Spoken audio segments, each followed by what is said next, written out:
Hello everyone, welcome to GK review channel. आप सभी students का जीके रिव्यू चैनल पर स्वागत है। कैसे हैं आप सभी लोग? आशा करता हूँ आप सभी लोग स्वस्थ होंगे, हेल्दी होंगे। चलते हैं हम अपने सेशन की ओर। आज के सेशन में हम डिस्कस करेंगे current affairs of 27 May 2020 daily quiz के क्वेश्चंस। अगर आपने अभी तक जीके रिव्यू चैनल को सब्सक्राइब नहीं किया है, please do subscribe the channel and don't forget to press the bell icon button to get the latest notification and updates from GK review. और इस बेल आइकन बटन पे tap करके all का option select कर दीजिए ताकि सारे के सारे notification regarding your exam results, exam notifications और एग्ज़ाम कौन सा पोस्टपोन हो गया है, वैकेंसीज इंक्रीज़ हुई है, डिक्रीज़ हुई है पर्टिकुलर एग्ज़ाम में, सारी अपडेट सबसे पहले आप तक पहुँचे। और अगर आपको वीडियो का कंटेंट अच्छा लगता है, क्विज़ के क्वेश्चंस अच्छे लगते हैं, तो कमेंट सेक्शन में बताइए। वीडियो को लाइक कीजिए और शेयर कीजिए वीडियो को अपने फ्रेंड्स और रिलेटिव्स में, अपने दोस्तों में, जिनके साथ भी आप स्टडी कर रहे हैं उनमें शेयर कीजिए। Clear students? बिना देरी किए चलते हैं सेशन की ओर और लेते हैं सेशन का first question. Indian Army officer who has been selected for United Nations Military Gender Advocate of the Year Award 2019। हमें उनका नाम बताना है, इंडियन आर्मी ऑफिसर का जिन्हें United Nation military gender advocate of the year award 2019 मिला। ये है हमारे major Suman Gawani. She has been selected for UN gender advocate of the year award 2019 और ये अवार्ड उनको मिला है peace keeping efforts with United Nation mission in South Sudan. आपको पता है कि इंडियन आर्मी को एक मिशन मिला गया था यूनाइटेड नेशन की तरफ से, that is UN mission in South Sudan. इस मिशन के अंदर हमें क्या करना था, शांतिपूर्वक जो भी काम है, जो भी ऑपरेशंस है, जो भी डिस्प्यूट हो रखे हैं साउथ सुडान के अंदर, उन्हें अच्छी तरीके से ऑपरेट करना था, कंट्रोल करना था पीसपूर्वक तरीके से। इन मिशन में हमारा जो योगदान था वो बहुत अच्छा हुआ। इस रिगार्डिंग मेजर सुमन गवानी को ये अवार्ड मिला है and she is the first Indian to be awarded with United Nation military gender advocate award. और ये फर्स्ट इंडियन लेडी है जिन्हें United Nation military gender advocate award मिला। Clear students? चलते हैं नेक्स्ट करंट इवेंट के ऊपर। Next we have WHO and dash ties up to promote healthy living through sports. WHO ने किसके साथ टाई अप किया है ताकि वो हेल्दी लिविंग प्रमोट कर सके स्पोर्ट्स के अंदर? ये है हमारे Indian Olympic Committee. WHO and International Olympic Committee signed an agreement to promote healthy through sports and physical activity. Healthy living promote कर सके स्पोर्ट्स के अंदर। The concern come out in the wake of COVID-19 as it is affecting people with non communicable diseases like diabetes, blood pressure, lung diseases severely. और ये step इसलिए उठाना पड़ा, आपको पता है कि पेंडेमिक के कारण बहुत सारे लोग इन्फ्लुएंस हो गए थे और जो नॉन कम्युनिकेबल डिजीज़ है जैसे diabetes, blood pressure and lung disease, इसके अंदर जो कोविड है वो मतलब बहुत ज़्यादा तरीके से फैल रहा था। इन सब चीज़ों को ध्यान में रखते हुए स्पोर्ट्स के अंदर एक हेल्दी इन्वायरमेंट क्रिएट करना था। WHO और IOC ने साथ में पैक्ट किया ये ऑपरेशन या स्टेप के लिए। क्लियर है स्टूडेंट्स? चलते हैं नेक्स्ट क्वेश्चन पे। Next we have who is the newly appointed as Indian ambassador to Niger. हाल ही में न्यूली अपॉइंटेड हुए हैं इंडियन एम्बेसडर टू नाइजर। ये है हमारे प्रेम के नायर। ये न्यूली अपॉइंटेड है इंडियन एम्बेसडर टू नाइजर। देख लेते हैं इनके बारे में थोड़ा। Prem K Nair is currently serving as the council general of India to Hambantota. ये हाल ही में अभी council general of India to Hambantota में प्रेजेंट पोजीशन है इनकी। And he will be taking replacing mister Rajesh Agarwal. ये राजेश अग्रवाल को इनकी पोजीशन को क्या रिप्लेस कर देंगे। और नाइजर के बारे में जान लेते हैं। Niger is a landlocked country of West African which is named after the prominent river Niger. Niger एक लैंडलॉक कंट्री है। लैंडलॉक कंट्री मतलब उसकी बाउंड्री पे कोई भी हमारे पास समुद्र, सी, ओशन नहीं है। और नाइजर की कैपिटल है नियामे। और नाइजर की करेंसी आपको मुझे कमेंट सेक्शन में बतानी है कि नाइजर की करेंसी क्या होगी। क्लियर है स्टूडेंट्स? चलते हैं नेक्स्ट क्वेश्चन पे। Next we have a new species of small freshwater fish of the family Cyprindae has been discovered in Velankani in Tamil Nadu। आपको बस यही याद रखना है कि एक नई स्पीशीज़ डिस्कवर हुई है साइप्रिंडे फैमिली की, ये फ्रेश वाटर फिश है। कहाँ डिस्कवर हुई है? वेलंकनी, तमिलनाडु। क्लियर है? ऐसा चीज़ एक बार इस करंट इवेंट को ग्लांस दे दीजिए, नज़र में रख लीजिए, रटने की ज़रूरत नहीं, एक बार पता लगना चाहिए या नज़रों से निकाल दीजिए कि ये चीज़ यहाँ पर है। अगर नई फ्रेश वाटर फिश की स्पीसीज अगर डिस्कवर हुई है तो वो कौन से स्टेट में हुई है? तमिलनाडु। ये ज़रूर याद होना चाहिए। So it is a silver hued fish and is a Puntius species that is locally termed as Paral in Kerala and Kende in Tamil Nadu. इस फिश के स्पीशी को पैरल, केरला में पैरल नाम से जाना जाता है और तमिलनाडु में कैंडे नाम से जाना जाता है। क्लियर है? चलते हैं नेक्स्ट करंट इवेंट पे। नेक्स्ट हमारे पास which system has launched dashboard of COAST India. So कौन से सिस्टम ने लॉन्च किया है dashboard that is COAST India? और ये है हमारे पास GIS सिस्टम। ये कौन सा सिस्टम है? Geographical Indian system. So geographical Indian system enabled dashboard that is COAST India, और इसका फुल फॉर्म है collaboration covid action support group. Clear है? Collaboration covid action support group, and it consists of India map reflecting the movement of migrants in real time to provide them with facilities and relief. सो इसके अंदर क्या होगा, इस dashboard में आपका वो data या वो इन्फॉर्मेशन होगी माइग्रेंट्स की जो मूवमेंट कर रहे हैं, एक जगह से दूसरी जगह जा रहे हैं, तो उनकी जो मूवमेंट है वो ट्रैक होगी। लेट सपोज कि कोई माइग्रेंट है, अगर हमने डेटा से पता लगा लिया कि ये एक ही जगह पे फंसे हुए हैं, तो उन्हें हेल्थ केयर फैसिलिटीज़ प्रोवाइड कराना, फूड फैसिलिटीज़ प्रोवाइड कराना, शेल्टर देना, तो ये सब क्या इस डैशबोर्ड का काम होगा।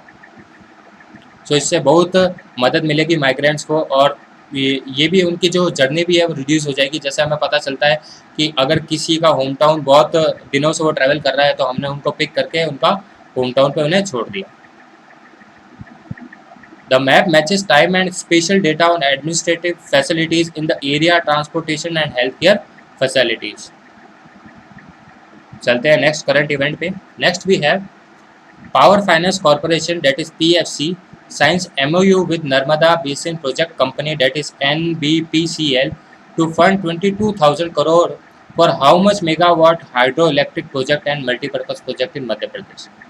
भाई पावर फाइनेंस कंपनी और नर्मदा बेसिन प्रोजेक्ट कंपनी ने एक पैक्ट साइन किया है ताकि वो 22,000 करोड़ फंड दे सके एक मेगावाट प्लांट को। उसकी मेगावाट प्लांट की मुझे कैपेसिटी बतानी है, कितने कैपेसिटी का है वो मेगा वाट प्लांट, और कहाँ पे सिचुएटेड है वो? मध्य प्रदेश में। So it's a fund allocated to hydro electric project and multipurpose project in Madhya Pradesh and the answer is 225 megawatt.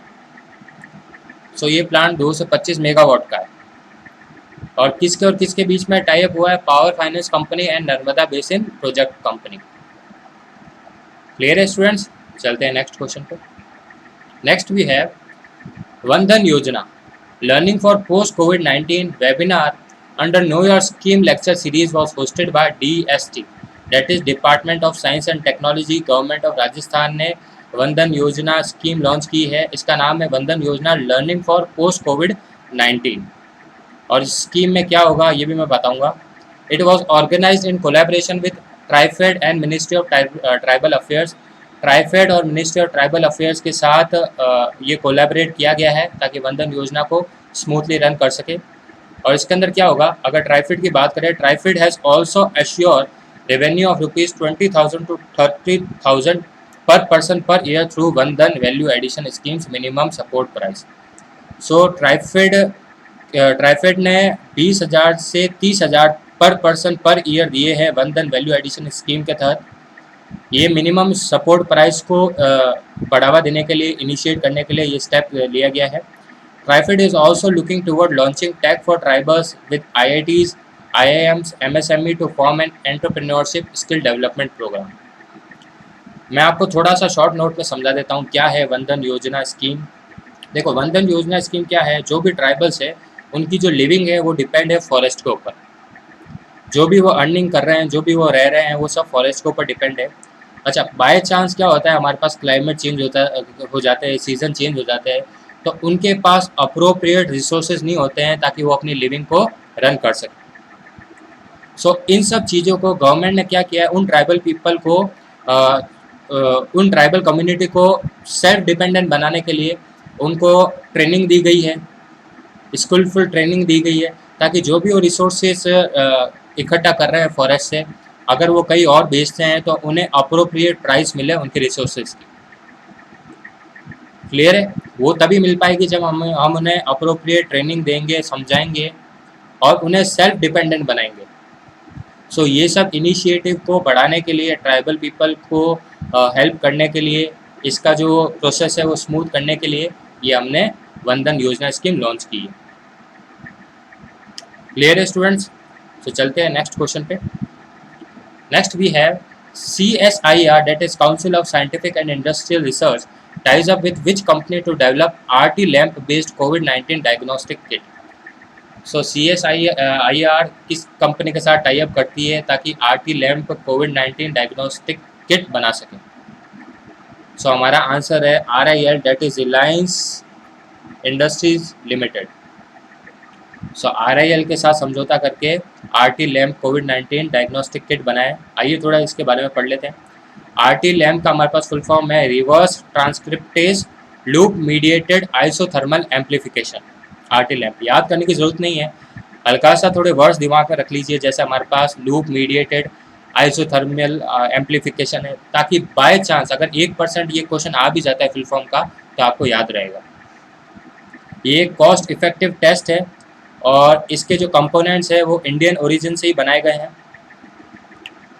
Clear है? And it is a nuclei acid based test, और ये test किस बेस के ऊपर है? न्यूक्लियाई एसिड बेस्ड टेस्ट है। That will be carried out from nasal और throat swab sample. या तो आपके नोज से टेस्ट किया जाएगा या फिर थ्रोट स्वाब सैंपल।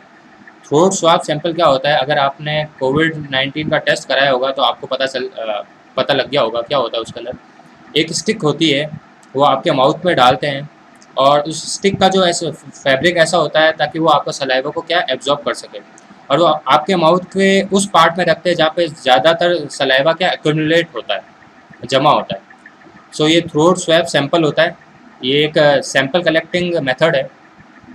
क्लियर है? और ये जो हमें जो टेस्ट है ये हमारे लाइक मोबाइल यूनिट्स और कियोस्क में अवेलेबल हो जाएंगे।